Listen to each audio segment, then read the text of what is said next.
ሰይፋችሁን ስላችሁ ደሜን ለማፍሰስ መጣችሁ፣ ተሳስታችኋል። እኔ የወራሪዎች መቃብር አይደለሁም።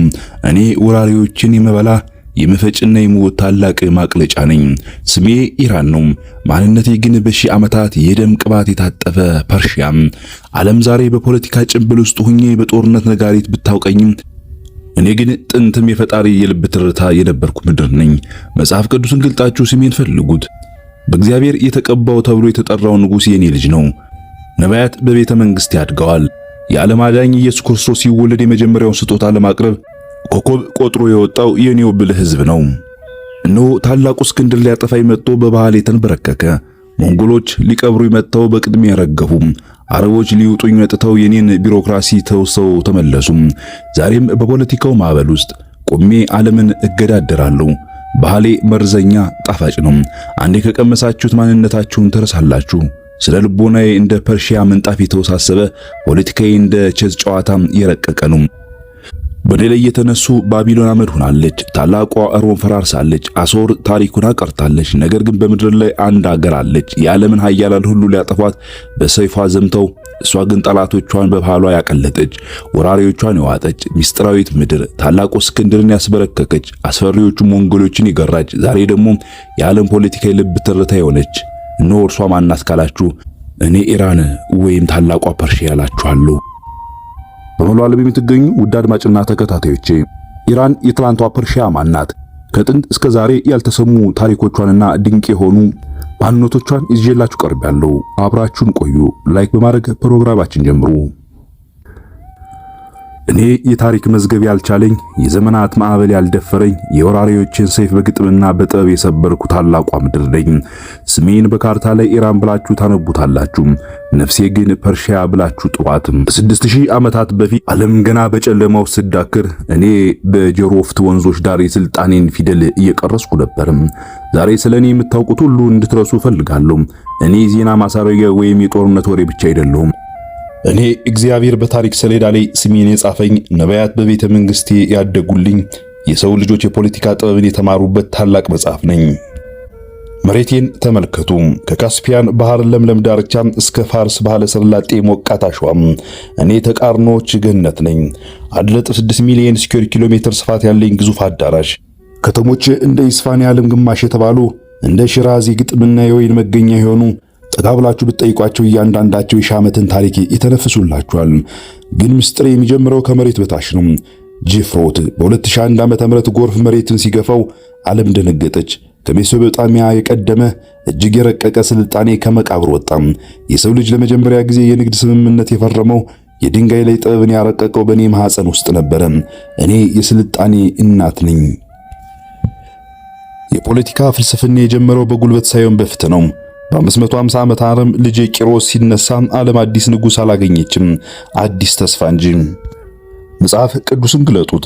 ትንቢተ ኢሳይያስ ምዕራፍ 45ን ተመልከቱ። እግዚአብሔር ቀኝ እጁን የያዘው የተቀባው ቂሮስ የኔ ልጅ ነው። ፈጣሪ አንድን የፋርስ ንጉሥ መሲህ ብሎ የጠራው የኔ ልጅ ነው።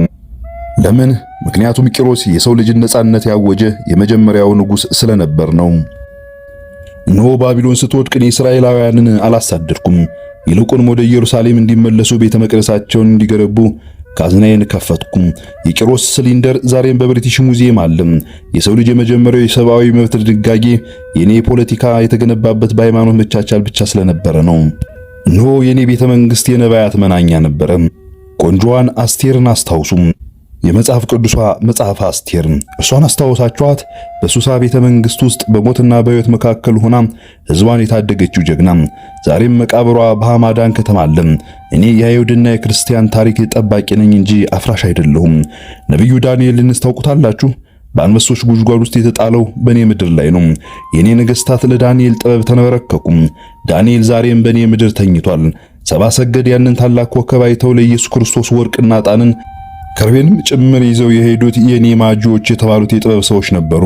እኔ አዲስ ኪዳን መባቻ ምስክር ነኝ። እኔ ታላቋ ፐርሺያ ታሪኬ እዚህ ላይ አያበቃም። በ330 ዓመት ዓለም ታላቁ እስክንድር መጣ። ፐርሴፖሊስን ያችን የዓለም ጌጥ በእሳት አጋያት። ዓለም ፐርሺያ አለቀች አለች። ግን ትልቁ ስህተት እዚህ ጋር ነበር። እስክንድር አሸነፈኝ ወይን ብላችሁ ጠይቁ። በፍጹም እኔ ነኝ የዋጥኩት። ከጥቂት ወራት በኋላ እስክንድር የፋርስን ልብስ መልበስ ጀመረ። የፋርስን ሴቶች አገባ። የኔን የአስተዳደር ስልት ተከተለ። ጦሩን ይዞ የመጣው ወራሪ የኔ ባህል እስረኛ ሆነም። ከእርሱ በኋላ የመጡት አረቦች፣ ሞንጎሎችና ሌሎች ምጣፈንታቸው ያው ነበረ። በሰይፍ ይገዙኛል፣ እኔ ግን በግጥሜ በስነልቦናዬና በጥበቤ እገዛቸዋለሁ። እኔ ተሸንፌ የማላቅ የባህል ባህር ነኝ። እምነቴ እንደ ወርቅ በሳት የተፈተነ ከጥንቱ ዞራስትሪዝም መልካም ሐሳብ፣ መልካም ቃል፣ መልካም ሥራ ከሚለው ፍልስፍና ወደ እስልምና የተሸጋገርኩ በርካቶች ኦርቶዶክሳውያን ክርስቲያኖች በማዕፀኔ ያቀፍኩኝ። ሌሎች እንደሚያስቡት እኔ የእስልምና መዲና ብቻ አይደለሁም። በእኔ ደም ውስጥ የጥንቷ ቤተክርስቲያን የጸሎት ድምፅ ዛሬም ያስተጋባል። ዓለም በእኔ ምድር ስላለው የእስልምና ፖለቲካ ሲያወራ፣ እኔ ግን በውስጤ ስለተደበቁት የመጀመሪያዎቹ ክርስቲያኖች እናገራለሁ። ኦርቶዶክሳዊነት በእኔ ምድር ላይ እንግዳ አይደለም። እኔ ክርስትና መባቻ የሐዋርያት የእግር ጠባሳ ያለብኝ ቅዱስ መሬት ነኝ። ጌታችን ኢየሱስ ክርስቶስ በምድር ላይ በነበረበት ዘመን የኔው ተወላጆች ሰብአ ሰገል በከዋክብት ተመርተው ሰገዱለት። ያኔ ነው የክርስትና ዘር በኔ ማህፀን ውስጥ የተዘራው። በኔው ማህፀን ውስጥ በሰሜን ምዕራብ አቅጣጫ ቃራ ኪሊሳ የሚባል ድንቅ ህንጻ አለ። ይህ በዓለም ካሉ ጥንታዊ አብያተ ክርስቲያናት አንዱ ነው። የሐዋርያው የቅዱስ ታዲዮስ መቃብር በኔ እቅፍ ውስጥ ይገኛል። ሐዋርያቱ በኔ ምድር ላይ ደማቸውን አፍስሰዋል፣ ወንጌልም አስተምረዋል። ዛሬም ድረስ የሚኖሩት የአርሜኒያና የአሶር ኦርቶዶክስ ምዕመናን ለሺህ ዓመታት በፖለቲካ ማዕበል ውስጥ አልፈዋል። መሪዎቹ ሲለወጡ፣ ግዛቶች ሲፈርሱ፣ ሃይማኖቶች ሲፈራረቁ፣ እነርሱ ግን እንደ ዛግሮስ ተራሮች ሳይናወጡ ቆመዋል። በኔ ምድር ክርስትና ማለት ታሪክ ብቻ አይደለም፣ ጽናትም ጭምር ነው። ኢራናዊ ኦርቶዶክሳውያን መሆን ማለት በሁለት ዓለማት መካከል መኖር ማለት ነው። በአንድ በኩል ለሀገራቸው ያላቸው ታማኝነት፣ በሌላ በኩል ደግሞ ለቀጥተኛው እምነታቸው ያላቸው ፍቅር።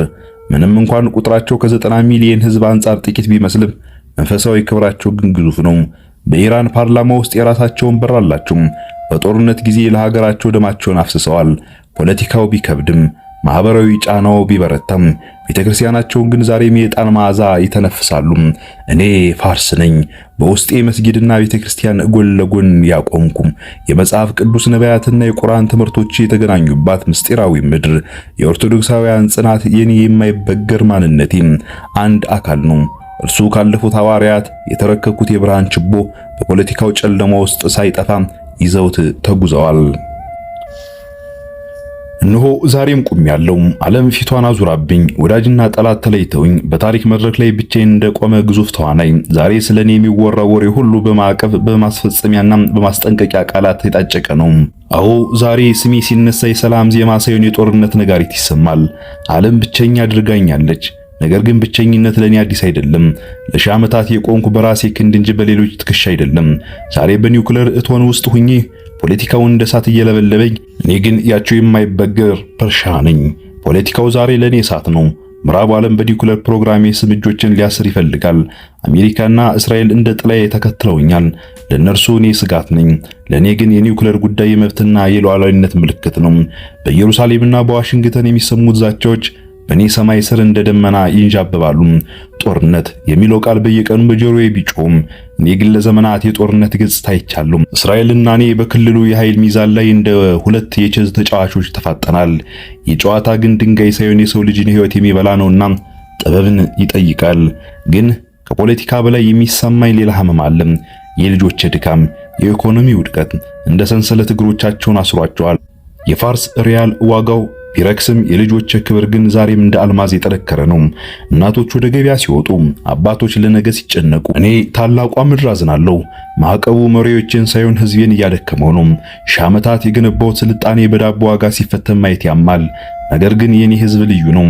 በመከራ ውስጥ ግጥም የሚጽፍ፣ በረሃብ ውስጥ ፍልስፍና የሚያወራ፣ በጭንቀት ውስጥ ፈገግታን የሚለግስ የኔ ሕዝብ እንደ እሳት ነው። ባጠፉት ቁጥር ይበልጥ የሚንቀጠቀል እቶን እሳት። እንግዲህ ሰማችሁኝ። እኔ ኢራን ነኝ፣ ታላቋ ፐርሺያ። ዛሬም በእሳት መካከል ሆኜ አበቅላለሁ። ፖለቲካው ያልፋል፣ ጦርነቱም ይቆማል፣ ማዕቀቡም አንድ ቀን ይነሳል። እኔ ግን እቀጥላለሁ። እኔ ጅፍሮት ነኝ፣ እኔ ቄሮስ ነኝ፣ እኔ አስቴርና ዳንኤል ነኝ፣ እኔ ክርስቲያኖች ጸሎትና የሙስሊሞች ስግደት ነኝ። ዛሬ ግን ፊቷን ብታዞርብኝም ዓለም ነገ ግን ታሪኬን ለመማር ዳግም ወደ እኔ ትመጣለች። ምክንያቱም እኔ አገር ብቻ አይደለሁም፣ ዘላለማዊ የአባቶች መንፈስ በእኔ ውስጥ ተቀብሮ ለዘላለም ይኖራል እንጂ። በመላው ዓለም የምትገኙ ውድ አድማጭ ተከታታዮቼ የኢራንን ማንነት ከጥንት እስከ ዛሬ ያለውን ፖለቲካ፣ ማህበራዊና ሃይማኖታዊ ማንነቷን በተወሰነ ሐሳብ ገልጬላችኋለሁ። ሐሳብ አስተያየታችሁን በሐሳብ መስጫ አስቀምጡልኝ። በሌላ ሐሳብና ፕሮግራም እስክንገናኝ ሰላም።